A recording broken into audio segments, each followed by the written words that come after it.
Zara kan thu pui tur chu Isua zui tu ni na lim om ti ani lali su Krista zui lim om sia lo tong to kan om choin karinga Isua Krista zui tu ni na lim om Isua zui tu ni na lim om indoni pathian tu thiang him lo ngai thang mathaya pung som pakhat chang som ni pariat atang som thum nangni thongrim le phuri phul zong zong te u kan ne na lo kalula keimar ka choti rang chu ka hong kolbat ula ka ne na sir ro u tu moi ro le ril ro in ngai tong tak kani hi ti chuan in tharau ta chulna in huang ka hong kol chu anwama ka phur po azang ani atia athu thiang him lalpan kan za tan man song lo se amen ole mathaya pung som pakwa kan sia chuan tangwal pakhat hausa tak mai chan chin kan hua chung tangwal chuan Isua hena zo na poimo tak mai azon ani chang som burwa chuan zirtir tu tha chatuan nun kan ei theinan engthil tha nge ka ti am ti in azota te chuan chu zo na chu ti hian Isuan alo chang ani chang som burwa ve khan thafam ki ma omi du chuan kalla inei chu salla pachia te hne na pero chu ti chuan vana ro inayam ti in local la mizuyang che ti in Isua Krista chuan alo chang le ani heta hian he tlangwal hu sa hian lali Isua Krista zui tak khachu angam chi alo mani ti kan hua masi enge tu ve kan ti chuan chatuan nun nei kha adu ve ni ti kan huni pero ta hian kan zir chu tur poi mo em mai chu Isua hi nei zong kal sara zuyangai ti hi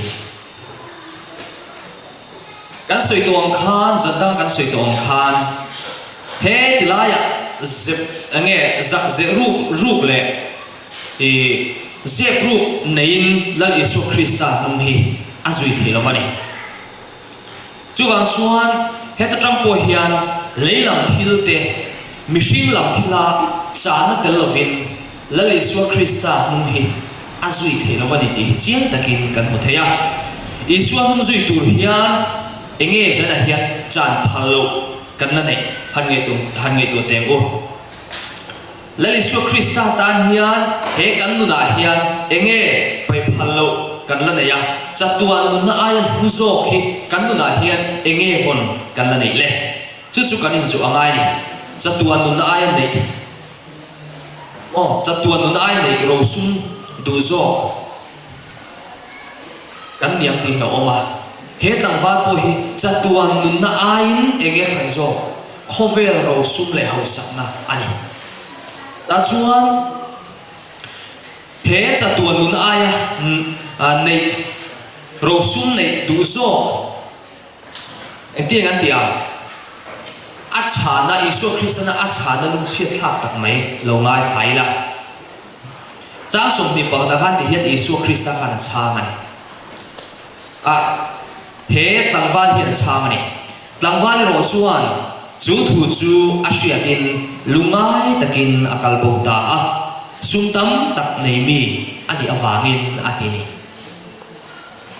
he tlangwal hu sa hian anei ro sumtam takte awangin Isua athang zo lova chatuan nun ain khovel ro sum le ho sak na kha athang zo ani chu tiang che chuan ke hi po hi Isua ni lo thil dang kanin del be ri tir tu chuan he tangwal ang hian lungai takin Isua Krista hi kan la kal bu san ve don ani lalpa zo le chuan ti hian ro soya chatuan ma fa ka khan ahne na Kristan pe atum lut na hi hrethiam nat sela chuan Krista hung zui tu ata na in pe ve ngalin arin om juda nam rorel tu pol chuan om takmi ni ve ta chu ata na hun thaber te an chuliam pui ni don angin setanan fakter na ne alo them ve me boka vano hu de chu atu tho poi mo tu khelai mun de lo wa thang o và rồi hu te chu adu tho ma se chu mi rual chuan asum tam takin khove na tin mun tha a chan tir tur na po anei tho boka ati khove la ho sak na asum tam takin ro puina apek tur kha a tho boka nei chu tui lai ra pa aum hi poi atia chatuana nun na nei adu si chumiata na in tan na nei ro chu adu si lo chatuan nun na nei tura chana ane masak tur chu au yong lutuka a hriat awangin lungai takin akalbo ta ani sumtam tak nei mi ani awangin ti in min hrit ani ole udau te uzana hian enge kan tin mun theu le he pa hian sumtam tak kan nei lo mai the ma sela Isu Krista nung zuya chan tu thil kan nei chan kan hom ve do ne he pang em ho sa hi kan ni khel lo sumtam tak to kan nei khel lo tu na kan thil nei su na te hian Isu nung kan zui the na dal tu thil enge om chung te su kan ni en fia apoi mo tak zet zet ani chatuan na chan tu ve ho si kan dianga ma silangin khovel ga ngai na tat kan omam ti a ho me em maya nge nia pathian pona a phal lo khoi tu tat chu tiang chang lo na du tat chatuan na chu nei tu ve tho si chu tiang su kan lo omam ti a ho me em mani zena chang hian chung te chu kan lo nei nei chuan lali Isu Krista mingin kan kalsan ngam ve do nom ni dro zan ruk zan sari na tu na hian trong trai hak ta hun kan mang ta kan thu mai kha ko ai am chho kho maya pathia ni na min suai lu atum na hi aro pui em mai ni chu bang chu zai na hian enge kan thin lung kan ril ru kan ngai tu ti hi kan in zo ani chu tia mi ho sa pa akal bo hu suan Isuan azir tirte na chuanin thu soi le ni ta chun enge soi kan ti chuan mathai hung so wazang som ni pathum le nilia chuan ti tak me vin ka shila cheu mi ho satan van ram lu chu har takani ka shil le cheu mi ho sa pathian ram lu ai samong sei shiau pe ngalu tlang a ol zo atia atini heta hian enge kan zil chuat thei kan ti chuan ho sak na hi thil ro huta tak nei na hian Isu Krista min ngai ti lo thin ani chu wang chuan van lum kan nei thina tur le van ram kan kai thei tur min dal tu ani chong ani chu tia Isu na soi zo chuan azir tir te chuanin tunge chan dam ni theyam le han ti ni an zo enge zo om tak an zot ve ni tro chan dam ni kha a har don tari hian alang tlat mai ni ti chuan Peter pon zo na kha an zot ve ni a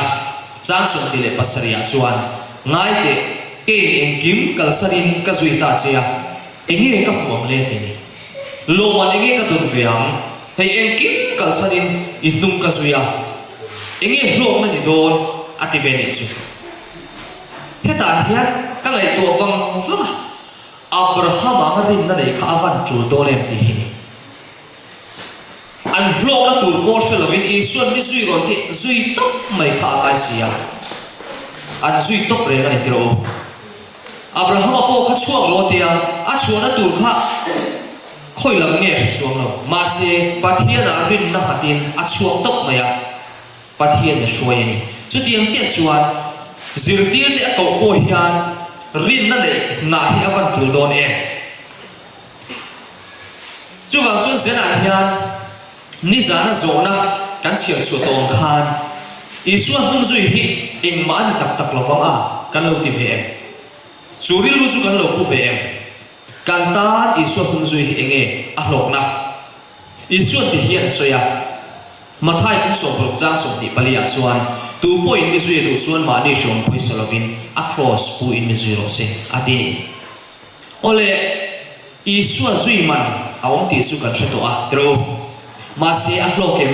tilai hi kan thto em chu chu lo in zo te u Isu Krista nung zui hi a lo kem ti hi lo in zo thap turin ka du cheu ni eng tin nge kan chan ve ang zana hian chu zo na chu o lo khop mai ti in kan chang ve thei ngem lali Isu Krista nung ka zui tang hian tla chamin ka lom lova ka lo khop mai i thei sa ge ma chu chu kan la ton shit lova kan la experience lo chuan chumi ton shu tur chuan zana hian kan pathian hian min du ani Isu ne na than zel la kong zo tu te nuna chuan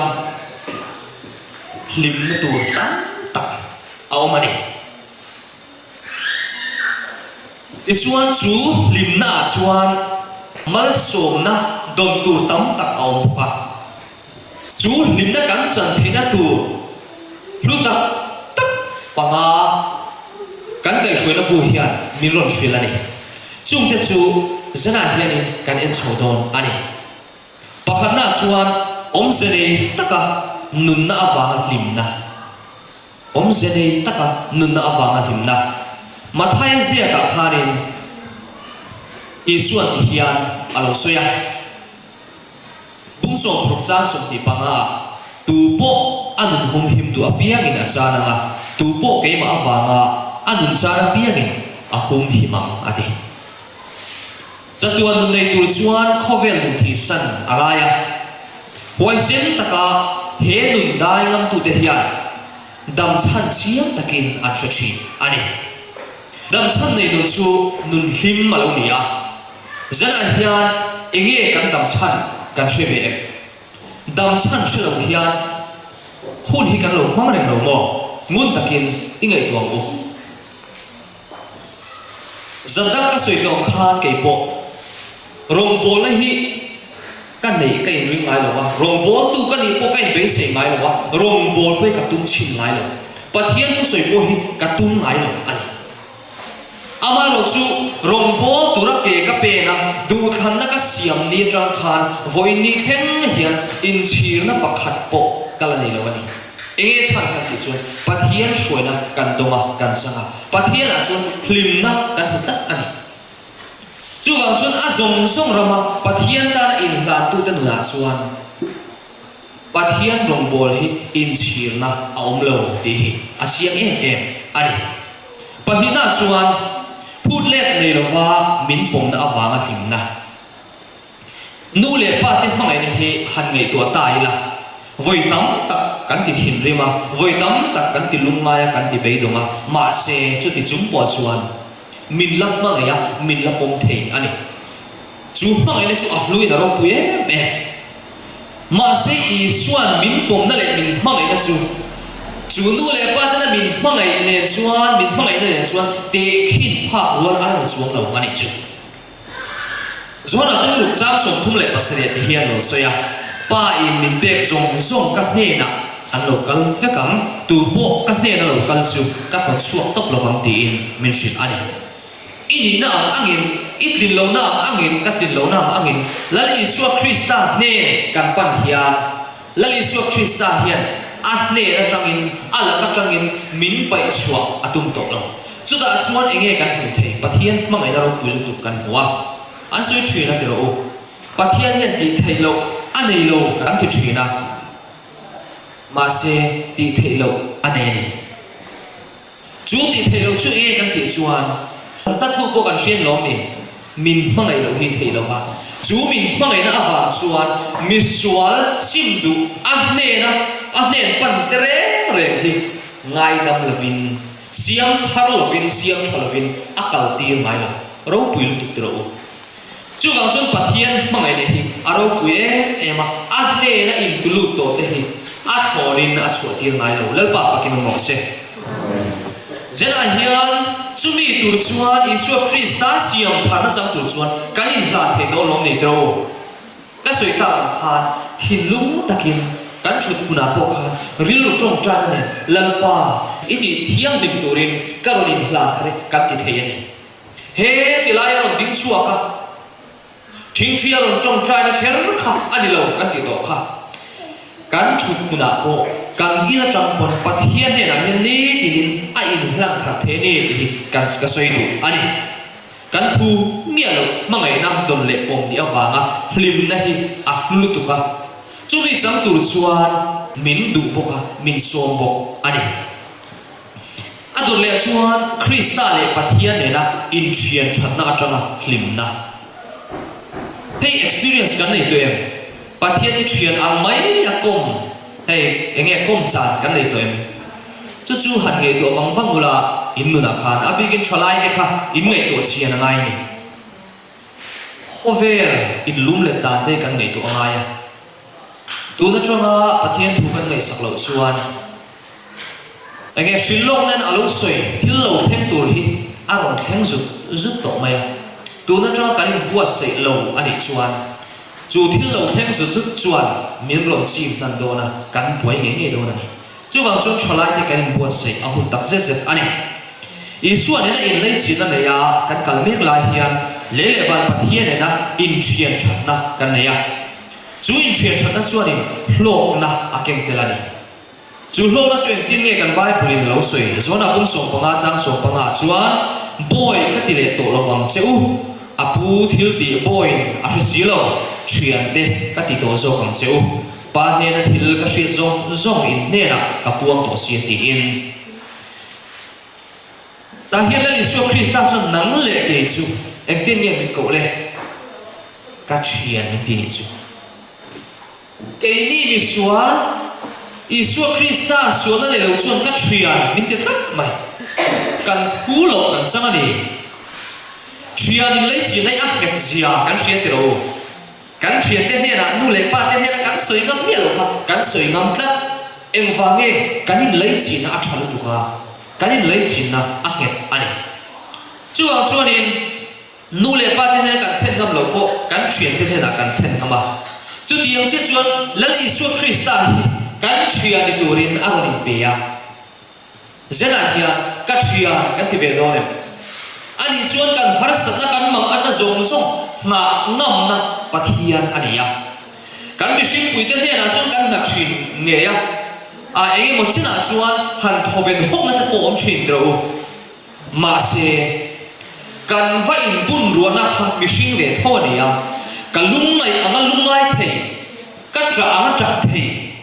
ka ril ru na anga ril ru na thei chak lo ve thei ani ma se lal Isu Krista ai ro chu eng anga lung mai na le har sat na po khen di ila atan chuan ha ana tham om lo vani har sa eng ma om lo chuan kan bia kan pathian hi ngil nei le zai dam ania thian thatak ama kombor pot the minel om ani hi kan hriat ka duani kan mang an le kan ril ru ha na zong po a ne na thet fo ila chu da chuan pathian ne in thian that na hi kan siam thei don ani eng angin nge pathian ne in thian that na hi in lo nei ve to ka shelo wa nang mani lo zo taula tum kha chu re e ka ko om lai re e ka trong ai zo ko hian ai baikin kan tla thina e a thui ve ang renga darkar khat pa ngai do kan tla ni darkar khat da he kan thleng vela a chang chu darkar khat rik ma de te hen kan thleng thini chu tiang fe chu ni a re ka teng kan chuk char tlom kan thleng tlom teng kan tlan chole char ni chu tiang kong chu ni kong a lian vak lo wa kong tere te he ni ya ta chuan re e ka tang ai zo ka kal te hian pathian hi ka bemol ol sela ni bai ka thal pain lam pa he ai zo la kal do na ka man mo de ka tlan chak don ye o min ve ngan che ka tia te khani ka bemol mai ni chu pathian ka thian ang mai biak thei ania nai taka om le ga ni ti kan thian ka du ani chu wang chuan kan pathian hi thiana zene he ipom thar thama o le adot le chuan chol na zara dam na le siam thana wa na him na khovel boy na le lung nei na kara kan lenga tro covid tin me han chi boy tak mai kha chu kan mang angani a then chu ka thi to mai don nianga ti te pu kan mai the kan lun na ka sa to mai don nianga ti te po kan mai thei ni chu tiang chuan covid in han ti boi tak chuan chu tin mai kha kan thla bara kan mang ang ani khotla nga po tro a ko than zong pon kan buai ni chu tiang chuan in hun kan mang ani chu tiang kara chuan limna in ye chu tiang har sak le mang an le buai na kara chuan Isua Krista chol ha dam na zena hian in ye engte kan Bible chuan ro soi mathai kun so pakta khan kan huwa namni thoklim le phuri phur zong te u ka hne na lo kalula keiman ka choti rang che u ka hong kol pa tu la ka hne na sir ro u in khara ta chol in huwa ma te apoi mo te ro hai he la Isua Krista hne na kan mang an na zong le kan ni na anga kan pan hian kan phuri zong a hne na kan va na hian ani chuan ko chong seu na te chuan ka chol ha dam ti rang che mi ti ni chu Isua Krista hi zui tla avan ni em se na hian la Isua Krista zui nge kan khat do na keima ni ti sanom na le cha na chu kan in zo ni in zo chho mo lalpa zo nei suan te ne lo soi ne review in haral ta khan lalpa suan aro chung changa thil a thu suan ngai lo a tho pui mi si ta chu a te a ngong kol pa pura in pe a an tan le pathian na atan hlok na om lo an pe me te an ba san chuan thamon na le chol na an chang don ani an chak lo na an hria da an tla cham an hria chuan pathian du zong chu an lom don ani te helai hian chiang no ngai voi khat che khai man lo mai the ka chiang no le a ngong kol pa pura in pe a an tan le pathian na atan hlok na om lo an be me te an ban san chuan thamon na le chol na an chang don ani len zena hian i hlok na tur po ni lo pathian na a hlok tui tur po ni lo enge ti nei pathian na a du lo thil iti tam tak te tin chiang em mai chu mi pel ita na hlok lo wa tu ta ma hlok lo pathian tan ko na hlok lo pathian ro pui na po ani lo ni pathian ni tinge ti kha kan thil ti pianga engkim kan ti piang kha pathian ro pui na tu lin ti ro tia mi kan re te pathian du lo song thil kan ti te kan va khoi te khang khan pathian ati ro pui lo wa chu ang chuan heng zong kan pai kha chuan pathian a chol ha dam na kan nei don ati ni chu chumi chang tu chuan pathian hian min du sa ani le atok na kan lo thang ta chatuan nu na awanga lim na le thil tam tak te isuan petra cha na ko khania lo chia kan bu fia ke mathai tu so phwa chang so ti pariat le ti kwa chuan ti tak me vin ka sila chu siam tharna chuan mi hring khopa aro puna thut pha a thut buna namni mi zui tu te ho hi Israel nam som le nam ni te chu ngai to in le thut pha som le pahia in la thu vea mitin in te mo unau te mo farnu te mo pa emo nu emo fa te mo ram te mo ka minga wanga ka san piang chuan ale sa an huanga chatua na nunna an la chang pokang ati ole unau te usana hian lali Isua Krista nung zui kan cha na zong hi ale za kan hule to na chumi pia lama chuan Isua Krista kan nung kan zui lo man chuenge chatua nunna kan la chang don ani chu vai chatua nunna chang hi avan poi mo em tro cho ni tin kan in khom ve singa in khom huna zana in khom huna pia min kan khom ve singa chatua nunna nei si la vin Christian kan lo ni ve ma tam ti a lo om lu tu ani lali Isua Krista nei lo te chatua nunna an nei ngai don lo chu wangin zana hen chatua nunna eng tin nge kan en ti kan thu pui ber lo ni ro se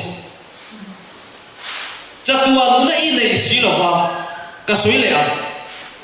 helai chan ho kan lo men chuari ko thiam om sia ane lo wa helai chunga thu kan soi vak hian om zia ane lo va cái ngày po cha tua nun na nei si lo helai chang hin tlang au tur mai la om zia ane lo va ni chu wangin la Yesu Krista kan nei ma sakhi ate betang lian ber khem hian kan ma mo ber ani chu Krista ne lo chuan cha tua nun kan nei the lo la Yesu Krista chuan cha tua nun na oma at nung zui ta kan ni at nung zui tu hian kan nei zong sa kwa min kan zui do lo ne zana hian eng tik ni an chuan an puya om tura min siam thar tu Yesu kia la chuan kan lo om ve do ma se cha tua nun na nei lo tan heti huna hian la Yesu Krista eng ting eti do nang ni ka hringai lo chu ati do ni tholai te u mai tu ro u in that lai hian pathian zong ro ani lo chu na ken ai hin chir do chu wang chuan pathian zong hun na ni ya tu na in pian thar lo chuan mo